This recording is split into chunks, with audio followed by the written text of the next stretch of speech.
Bom dia para você. Estou aqui hoje para compartilhar com você a segunda carta do apóstolo João. O tema dessa carta é sobre verdade e ele traz para nós um importante conceito do cristianismo: sermos apegados à verdade, conhecendo-a, permanecendo nela e propagando essa verdade. Fique comigo nesse estudo de hoje.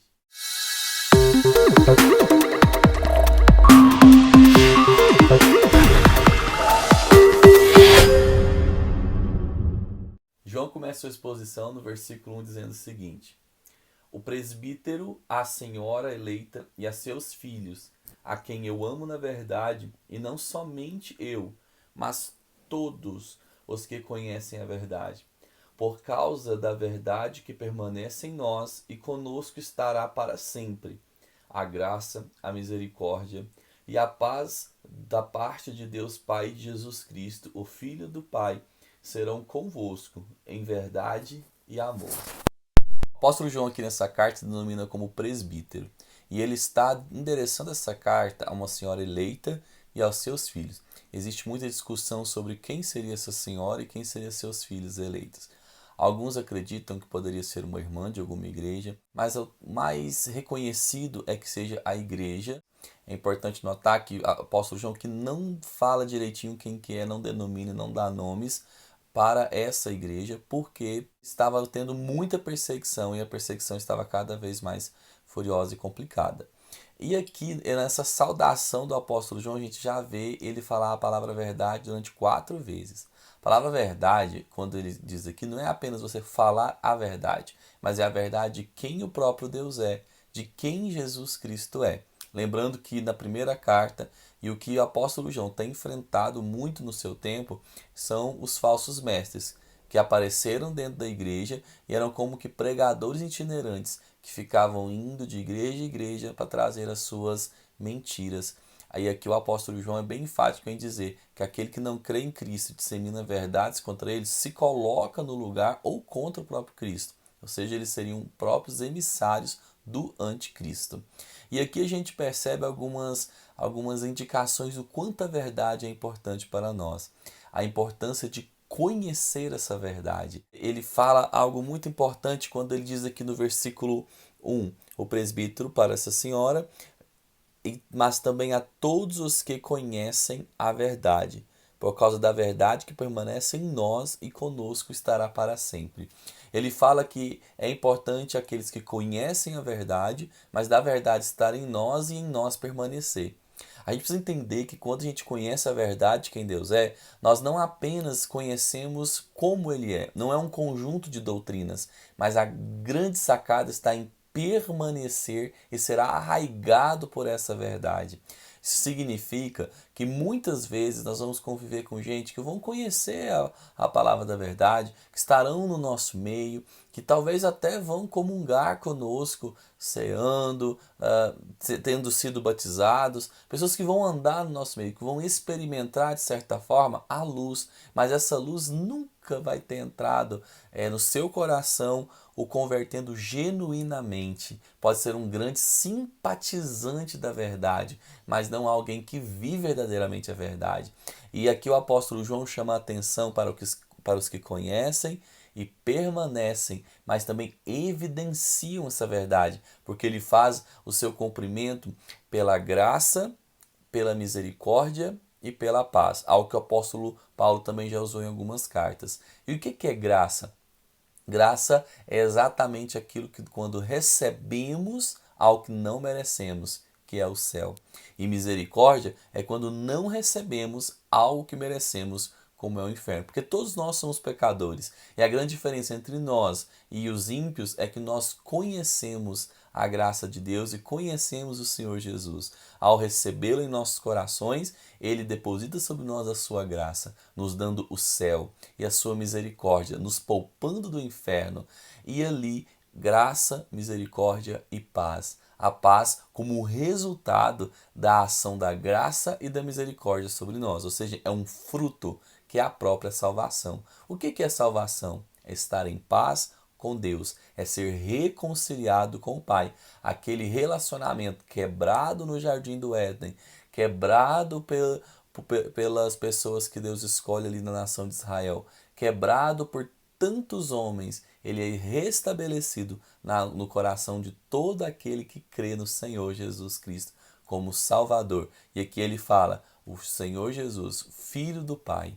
É importante a gente notar que aqui ele está defendendo quem Jesus é. Porque lembra que as mentiras que falamos nas aulas passadas eram de gnósticos, pessoas que negavam a natureza humana de Cristo.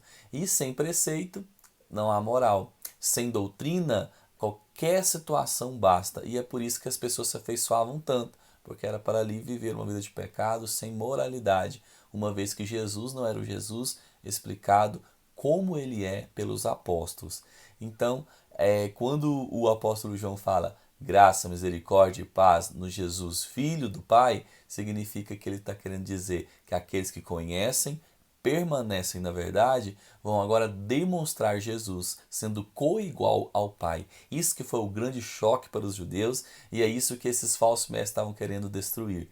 O fato de Jesus ser Deus como Pai, coigual a Ele e, portanto, eles serem um, dignos de louvor e adoração, tal como eles deixam claro em sua palavra por quem Deus é. Os versículos 4 a 6, o apóstolo João, depois de ter introduzido sobre a importância de se conhecer a verdade, ele vem trazer agora algumas informações sobre aquele que vai viver as evidências dessa verdade. Olha o versículo 4, diz assim: Fiquei sobremodo alegre em ter encontrado dentre os teus filhos os que andam na verdade, de acordo com o mandamento que recebemos da parte do Pai. E agora, Senhora, peço-te não como se escrevesse mandamento novo, senão o que tivemos desde o princípio, que nos amemos uns aos outros. E o amor é este, que andemos segundo os seus mandamentos. Este mandamento, como ouvistes, desde o princípio, é que andeis nesse amor. Olha só, aqui o apóstolo João elogia alguns membros desta igreja por eles continuarem permanecendo na verdade. Perceba que ele está sendo um presbítero, um pastor orgulhoso. Um parêntese, presbítero e pastor na palavra de Deus tem o mesmo significado, tal como bispo, que é um superintendente, alguém que supervisiona a obra de Deus. Por isso que o apóstolo João se denomina aqui o presbítero. Com certeza ele era reconhecido por essa igreja como sendo o responsável pela sua doutrina. E aqui ele vai falar algo interessante. Ele diz que está muito feliz pela obediência à verdade. Ou seja, não basta a gente conhecer a verdade. A gente precisa obedecer e viver essa verdade.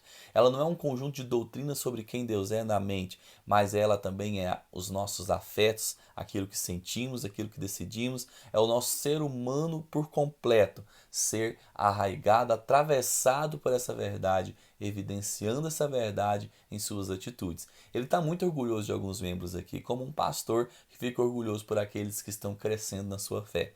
Mas o interessante é que ele não está feliz por eles terem o obedecido.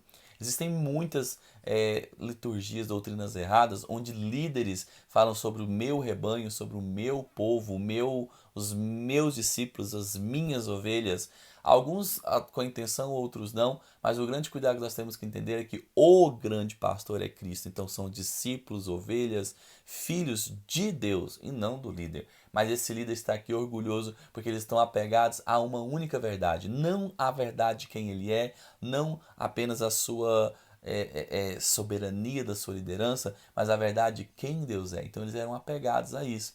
E a alegria que ele está aqui é porque ele não estava falando de um mandamento novo, porque lá nos 10 mandamentos, lá na lei mosaica, Deus fala, né? Amará a Deus de todo o seu coração e o próximo, né? Como a você mesmo. Jesus enfatiza essas duas questões da lei. E é tão interessante porque aqui não é um mandamento novo, mas com um novo significado. Porque além de Deus falar e colocar as tábuas diante daquele povo, agora no Novo Testamento, Deus vem em carne e mostra como fazê-lo, ao lavar os pés dos discípulos, ao servir o homem, ao se esvaziar, a ter uma vida de completa servidão e exaltação do próximo. Ou seja, o novo significado é o Deus vivendo isso na prática, na pessoa de Jesus Cristo, o Deus Filho, experimentando desse mandamento, obedecendo todos os mandamentos e nos mostrando como obedecê-lo e como vivê-los. É importante que na segunda carta a gente viu, na primeira carta, a gente viu que o apóstolo João disse que os mandamentos não nos são penosos. E por que não nos são penosos? Porque temos um grande exemplo, porque ele habita dentro de nós por meio do Espírito Santo, e todas as vezes que nós damos um passo para trás para o Espírito ser demonstrado em nossa vida, quando damos espaço para o Espírito Santo, onde ele nos efetua tanto querer e quanto efetuar em nós, nós refletimos essa graça, nós refletimos esse Cristo que vive através de nós em nossas atitudes, em nossa comunhão com Ele. Então, esses mandamentos não são penosos, mas são obedecidos. E é importante a gente pensar que mandamentos não vêm para nos oprimir, com uma lista daquilo que pode ou não se pode fazer, mas os mandamentos, eles são proteção contra nós mesmos, contra o mal, contra os falsos mestres. Ou seja, a intenção de Deus de dar os mandamentos para nós é como um pai que coloca os limites para os quais devemos ir. E isso é muito profundo e maravilhoso, uma vez que eu entendo que eu não estou seguindo uma lista de regras para o que você não se deve fazer, mas estou vendo uma lista de exemplos de Cristo que Ele nos deu sobre o que fazer. E ao fazer como Ele fez, nós renunciamos àquilo que a nossa carne tanto quer. Então esses mandamentos tem o objetivo principal de nos tornar cativos a essa verdade e a imitar o nosso irmão mais velho, que é Cristo, exaltando o nosso Pai. Como nós podemos ver até aqui, Jesus é exaltado quando nós conhecemos a verdade, porque Ele é a própria verdade. Uma vez Ele disse: eu sou o caminho, a verdade e a vida. Portanto, o apóstolo João, além dele ter falado sobre conhecer a verdade, andar nessa verdade, como nós acabamos de dizer, pelos seus mandamentos, pelo seu amor, e nos ensinando a amar o próximo, essa que é a grande verdade sobre quem Cristo é. Não há como conhecer Cristo sem imitá-lo em seu amor e humilhação, exaltando o outro. Isso é andar na verdade. E agora o apóstolo João vai concluir falando sobre a grande importância que há em nós permanecermos nessa verdade, custe o que custar. Ele aqui nos versículos 7 em diante, ele diz assim: porque muitos enganadores têm saído pelo mundo afora, os quais não confessam Jesus Cristo vindo em carne. Assim é o enganador e o anticristo. Acautelai-vos para não perderdes aquilo que temos realizado com esforço, mas para receberdes completo galardão. Todo aquele que ultrapassa a doutrina de Cristo e nela não permanece, não tem Deus. O que permanece na doutrina, esse tem tanto o Pai como o Filho. Se alguém vem ter convosco e não traz esta doutrina, não recebais em casa, nem lhes deis as boas-vindas, porquanto aquele que lhe dá boas-vindas faz cúmplice para as suas obras más. E aí ele vai se despedir dizendo: ainda tinha muitas coisas que vos escrever, não quis fazê-lo com papel e tinta, pois espero ir ter convosco e conversarmos de viva voz, para que a nossa alegria seja completa. Os filhos da tua irmã eleita te saúdam. Então aqui ele vai concluir, depois de exaltar o conhecimento e o andar na verdade, ele conclui falando sobre a importância de permanecer na verdade, custe o que custar. Ele falou sobre tomar cuidado para a gente não ficar olhando ao redor, porque ao redor vão vir grandes mentiras disfarçadas de verdade que podem ser aglutinadas ao cristianismo, que pode trazer uma transformação para a doutrina. E aqui ele fala algo que é muito atual para nós. Ele fala: toma cuidado com esses falsos mestres, porque eles querem uma doutrina além de Cristo, ou seja, uma ideia progressista, onde sai da base do cristianismo, da ortodoxia e vai para outros tipos de pensamento que são perniciosos. E aqui a palavra enganadores não é apenas alguém que fala uma mentira para você, mas é alguém que te ensina a viver na mentira, tal como os mandamentos do Senhor e os apóstolos trouxeram a verdade, que levam a uma atitude nova de pessoa, de vida. Essas mentiras levarão as pessoas a uma mentira de vida também. Então esse que é o grande cuidado, lembrando que eles eram pessoas que estavam indo de um lado para o outro, andando como itinerantes. E aí o apóstolo conclui dizendo: não recebam essas pessoas em suas casas. Cuidado para quem se abre sua casa. Olha só que exemplo que é atemporal. Cuidado para quem abrimos nossa intimidade. Elas entram como que não querem nada, como se estivessem falando de Deus, falando de Cristo, e isso é muito complicado, porque vão trazer coisas além daquilo que Deus falou, além daquilo que é falado pela palavra de Deus. Então temos que tomar cuidado com isso. E aqui ele conclui, e eu queria chamar a atenção para a gente concluir o estudo de hoje. Ele fala assim: eu tinha muito mais coisas para falar, mas eu vou falar pessoalmente, não por caneta e tinta, mas pessoalmente, para que a nossa alegria seja completa. Eu acho que isso aqui tem tudo a ver com o que estamos vivendo nos dias de hoje. O apóstolo João aqui não podia estar com eles pessoalmente nesse momento, e por isso que ele usava os meios de comunicação da época, que eram cartas. Hoje estamos aqui nessa escola bíblica online. Nosso meio de comunicação não é mais sobre cartas, mas vídeos, muito próximo da realidade, mas não nos torna tão reais como se fosse pessoalmente. Então, quero dizer para você que é possível ser igreja mesmo à distância, é possível ser igreja mesmo usando nossos meios de comunicação. Então, assim, a nossa igreja continua viva, continua atuante, apesar de não estarmos reunindo com toda a frequência que gostaríamos. Mas aqui eu quero te dizer, somos igreja mesmo distantes. Mas também quero lembrar que a alegria só é completa quando isso acontece presencialmente. Sempre vai ficar um sentimento que está faltando alguma coisa. Mas quero dizer para você, estamos vivos, estamos com o coração conectados, mas esperando em Deus para o dia que estaremos todos reunidos para nossa alegria ser completa. Que Deus abençoe, muito obrigado. Semana que vem vamos expor a última carta do apóstolo João em 3 João. Fique com Deus.